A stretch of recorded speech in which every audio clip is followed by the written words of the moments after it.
And that's why it's so important, and why we are so thankful and appreciative of you digging into the pocket and making that kind of theater happen.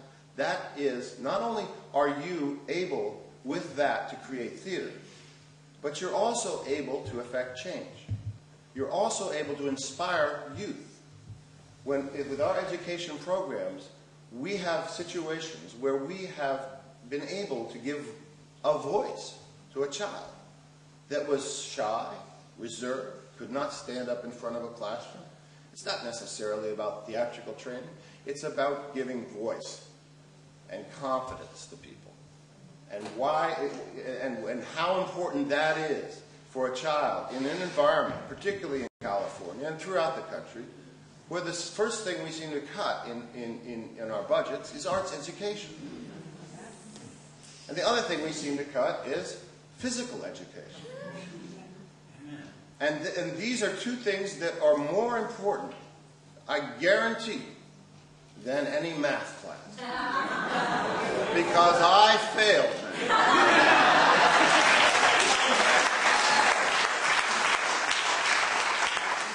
And I made so much money for the taxes of our government.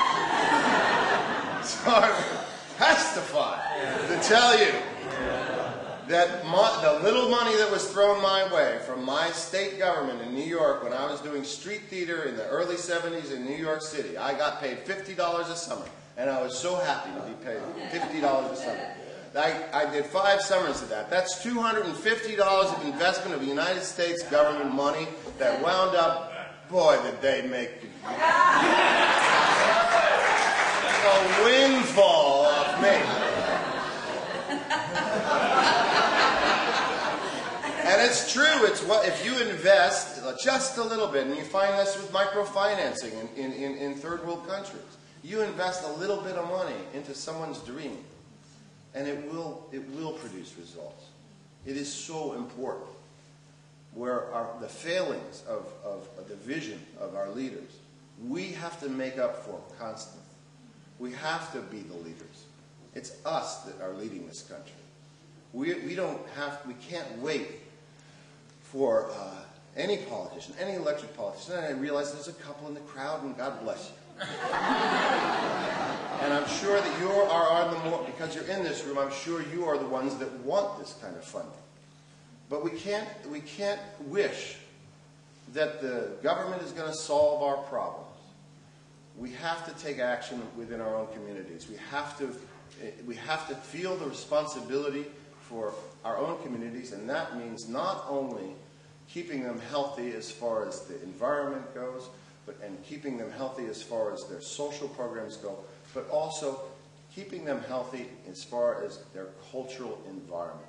What are we as citizens providing culturally to our neighbors? And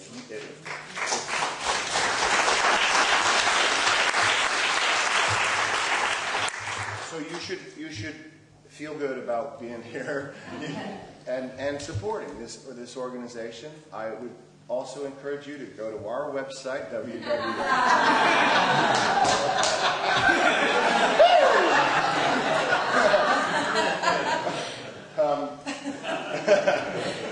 theactorsgang.com.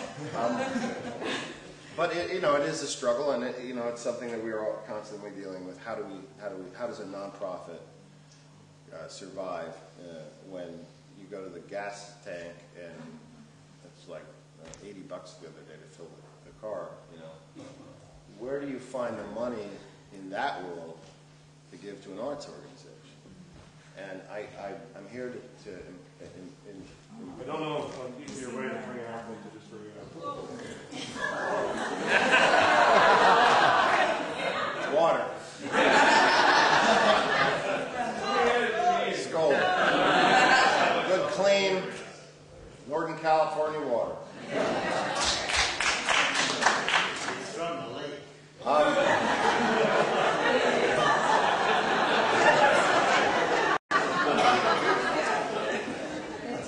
So, again, thank you for this honor. I encourage you to, I know we're all looking forward to this election, and we're all looking forward to kicking out the people that have been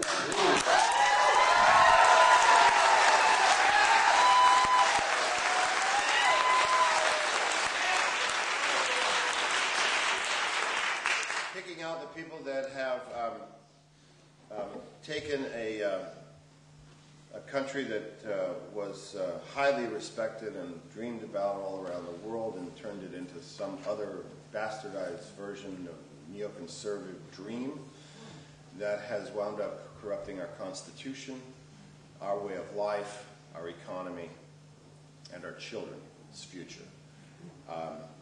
But we have to remember that still it's up to us. Regardless of who we elect, it's still up to us. Barack Obama is not going to be able to do it by himself. And unless we, as citizens, empower him to make change, nothing's going to happen.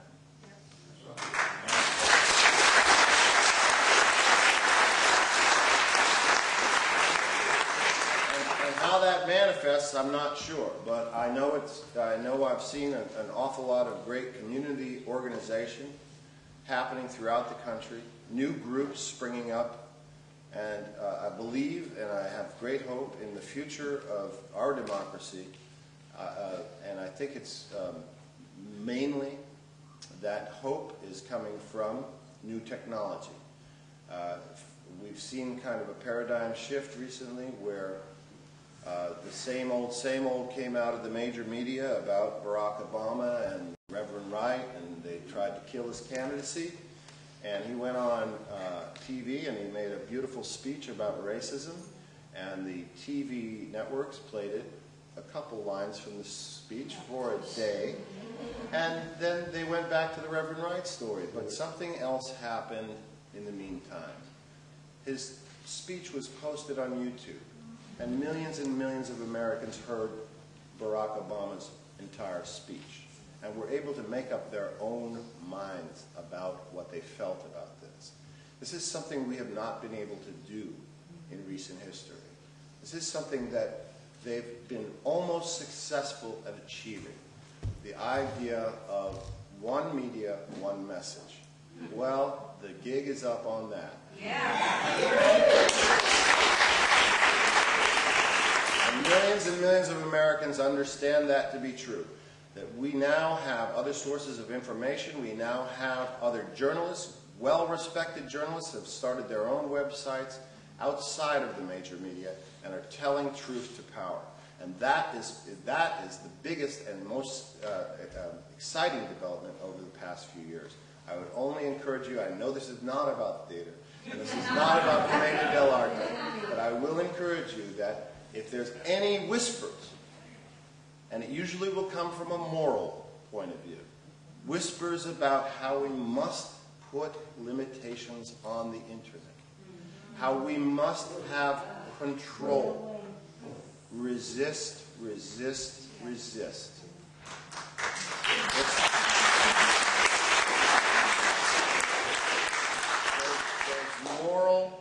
Those moral warnings are a wolf in sheep's clothing.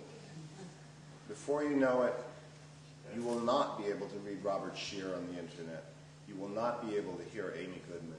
You will not be able to hear other sources that have been providing us for years now truth. And it relates in this way. In theater, we have the opportunity also, because we do not have to answer to major media corporations, we have the opportunity to tell the truth.